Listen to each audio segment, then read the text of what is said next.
नहीं, ठीक है। चुनाव में तो दो ही चीज होता है ना, हार और जीत।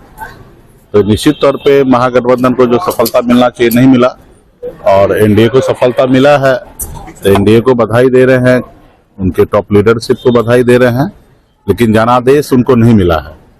वो पैसे के दम पर उनका जनादेश मिला है, जो सरासल देश के लोकतंत्र कहीं ना कहीं खतरे में है। चुनाव के बीच चुनाव में अगर किसी को पैसा दिया जाए तो ये अपने आप में बड़ा सवाल है। देश में रील में चल रहा है कि अगर 10,000 में क्या मिलता है, तो 10,000 में बिहार सरकार मिलता है। तो ये अपने आप में आश्चर्य वाली बात है कि देश में इस तरीके से चल रहा है। और पहले रात के अंधेरे में कुछ लोग जो पैसे वाले होते थे, दबंग होते थे, गरीब को पैसा देकर वोट खरीद लेते थे और सरकार बना लेते थे या विधायक मंत्री बन जाते थे।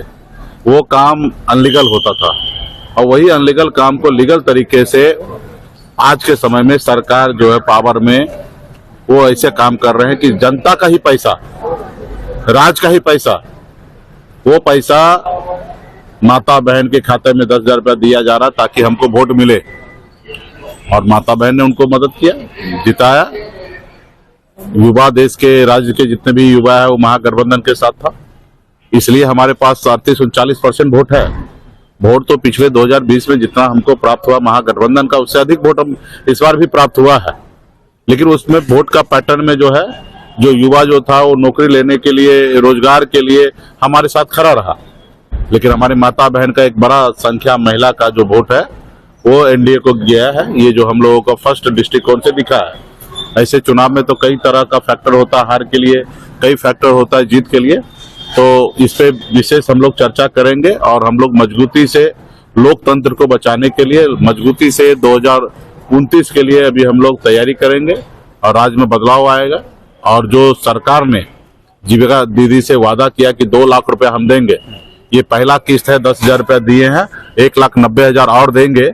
वो सरकार से मैं आग्रह करता हूँ जल्दी से जल्द दे, नहीं तो इसके लिए हम लोग जीविका दीदी के साथ खड़ा होंगे। उनका अगर आपने वोट लिया 2 लाख रुपया बोलकर, तो उनका पैसा आप उनको दीजिए, नहीं तो उनके लिए हम लोग राज्य में आंदोलन आने वाले समय में संजय यादव और कृष्णा रूप पर ये कह दिया कि उनके वजह से हार हुई है। नहीं, देखिए, ये तो अभी वो ना 3 में थे ना 13 में थे। वो उनको दुख है कि हम उस सिस्टम का हिस्सा नहीं थे, इसलिए उन्होंने किसी न किसी के ऊपर आरोप लगाए हैं, जबकि सच्चाई नहीं है। अगर आरोप लगाना तो खुद के भी गिरेबान में लोगों को झांकना चाहिए। गलती सबका है, हार सबका है। जीत होता तो सबका जीत होता, जनता का भी जीत होता। हार है तो सबका हार है। हार होने पर सर लालू परिवार में टूट हो गई है। रोहिणी आचार्य ने एक बड़ा आरोप लगा दिया कि चाणक्य जो संजय यादव है उनके कारण हार हुई, और उनको चप्पल से पीटने के बाद। तो देखिए, ये पारिवारिक मामला है पूरा, इस पे हमको डिटेल में नहीं पता है।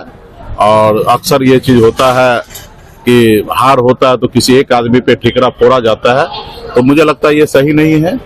हार का जवाबदेही सभी को लेना चाहिए, सभी गठबंधन के नेता को लेना चाहिए, सभी कार्यकर्ता को लेना चाहिए, और इस जो भी अगर गलती हुआ तो उसको सीख कर आगे बढ़ना चाहिए। जहाँ भक्ति है हर शब्द में, कथाओं में छुपे हैं दिव्य रहस्य, और ज्योतिष देता है जीवन को दिशा। धर्म से जुड़ी हर बातों को जानने के लिए हमारे चैनल स्तुति को सब्सक्राइब करें। चैनल पर जाने के लिए इस लिंक पर क्लिक करें।